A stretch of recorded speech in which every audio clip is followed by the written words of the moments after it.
Moi qui ne suis pas un grand connaisseur de l'anime ou du manga, eh ben j'ai adoré la série Netflix.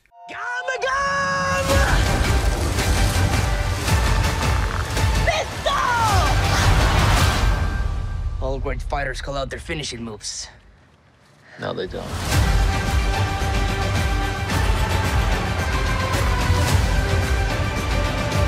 Bonjour à toutes et à tous, bienvenue dans cette nouvelle critique de One Piece, la série Netflix qu'on en attendait depuis des années. Ça fait des années qu'elle est en développement, qu'elle est en tournage, etc. Et énormément de personnes attendaient cette série avec impatience, comme avec crainte. Vous savez, Netflix, les adaptations de manga, d'anime, c'est souvent la catastrophe. On a vu avec Death Note par exemple, où ils ont fait ça il y a quelques années déjà. Il y avait aussi d'autres adaptations, pas forcément de Netflix, mais Dragon Ball Evolution par exemple, qui était aussi une catastrophe. Donc on avait tous très peur pour cette série, et finalement, j'ai envie de dire que c'est une plutôt bonne surprise, et que au final, c'est très agréable, et même incroyable. Alors sans surprise, l'histoire de la série est tout à fait la même que celle du manga ou de l'anime, et c'est vraiment très bien retranscrit. Il faut que je précise une chose, c'est que je suis vraiment un novice dans One Piece, mais cette première saison s'arrête pile à l'endroit où je me suis arrêté dans les mangas. C'est-à-dire que je me suis arrêté au tome 10, 11 dans les mangas, et c'est plus ou moins tout l'arc d'Arlong Park, tout ça, qui se termine à ce moment-là. Donc, autant vous dire que cette série, j'étais pas non plus hyper perdu, mais il y avait quand même beaucoup d'éléments que j'avais oubliés, parce que j'ai lu ces premiers mangas il y a des années de cela, et j'ai pas continué malheureusement, et après avoir vu cette série, je crois que j'ai envie de m'y remettre, et de pouvoir continuer peut-être avec l'animé. L'animé, j'avais regardé quelques épisodes, mais voilà, j'ai pas continué non plus, parce qu'il y en a énormément, et j'avais pas forcément le courage, mais cette série m'a peut-être donné envie de m'y remettre. Je sais pas si ça a eu le même effet sur vous, si vous aviez commencé One Piece à un moment donné dans votre vie, que vous vous étiez arrêté, et que cette série vous a relancé. Mais en tout cas, pour moi, ça a vraiment fonctionné de cette manière-là, et je trouve que les acteurs sont tous très bien choisis pour les rôles. Les acteurs sont vraiment très bien représentatifs de leurs personnages. On a très bien retranscrit le côté de l'animé assez goofy, cartoonesque en live action. J'avais aussi peur par rapport à ça, de savoir si ils allaient réussir à faire quelque chose de pas trop kitsch, mais finalement ça passe plutôt bien, parce que quand on sait dans l'anime ou même le manga que tout est assez extravagant, chaque personnage est assez particulier, et au final je trouve que ça fonctionne plutôt bien. Et il y a des designs de personnages, comme vous voyez ici le personnage de Baggy le Clown, qui est un personnage que je trouve incroyable dans la série. L'acteur qui le joue est formidable, il joue très bien le rôle du clown un peu foufou, et c'est exactement comme ça que j'avais la vision de Baggy le Clown dans les mangas. Donc du peu de ce que j'ai pu voir de One Piece, je trouve que ça a été très bien retranscrit. Et voilà, après je suis pas un énorme connaisseur, donc ne m'insultez pas dans les commentaires si je fais quelques erreurs sur certaines choses.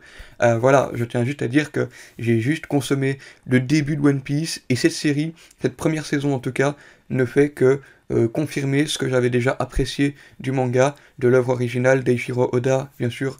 L'auteur a donné les directives pour la série, et on sent vraiment qu'il était vraiment derrière le projet, et que tout était fait avec le cœur en fait. Cette série, on sent que ça a été fait par des personnes qui étaient passionnées par le boulot, et tu sens que les acteurs sont à fond dans leur rôle, et je pense notamment à l'acteur principal Iñaki Godoy, qui joue donc le rôle de Luffy.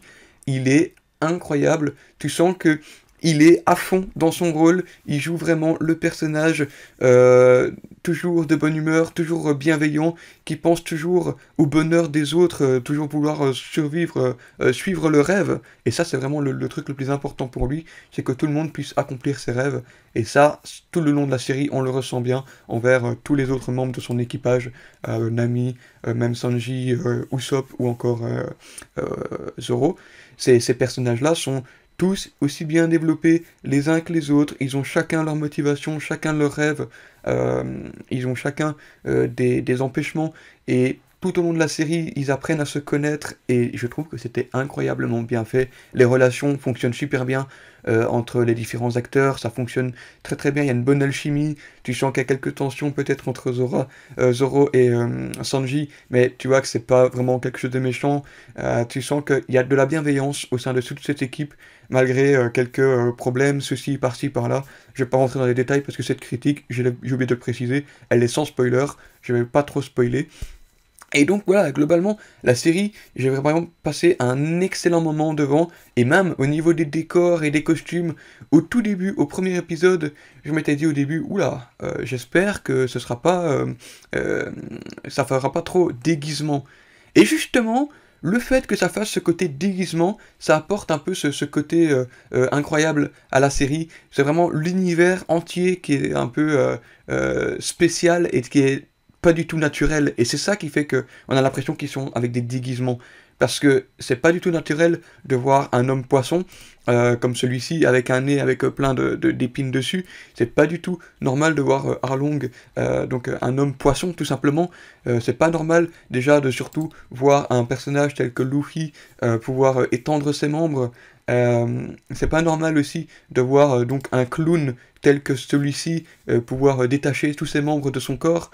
Donc je trouve que au début j'avais eu difficile de me dire ok j'espère que ce sera pas trop cartoonesque tout au long de la série, mais au final tu sens que la série est faite pour ça et que ça fonctionne au final quand même assez bien, et je trouve que c'était vraiment très très très bien. Après il faut parler aussi de la façon de filmer, de la mise en scène et tout ça. Je trouve que surtout au niveau des chorégraphies de combat, on a quelque chose de très très créatif. On a des personnages qui peuvent de temps en temps faire des mouvements qui sont pas possibles réellement, mais ça adopte le côté de One Piece, le côté assez cartoon justement, et ça fonctionne très très bien dans cette série parce qu'on veut vraiment montrer ce côté, comme j'arrête pas de le dire, cartoon, et on assume ce côté-là. Et ça fonctionne assez bien. Il y a beaucoup de plans de caméra où tu suis les mouvements des personnages, et je trouve que ça fonctionne très très bien aussi. Il y a des longs plans qui traînent sur certaines séquences pour montrer vraiment l'envergure du décor, parce que les décors, faut quand même en parler, c'est quand même assez bien réussi dans l'ensemble. Je trouve que t'as vraiment différents endroits. T'as des endroits où c'est sur la mer, sur des bateaux, t'as des endroits où ils sont carrément sur la terre ferme, et t'as aussi les endroits où t'as la marine qui ont leur quartier général, et il y a vraiment des plans larges qui te montrent vraiment tout le lore qu'il y a autour de tout ça, et ça fonctionne plutôt bien.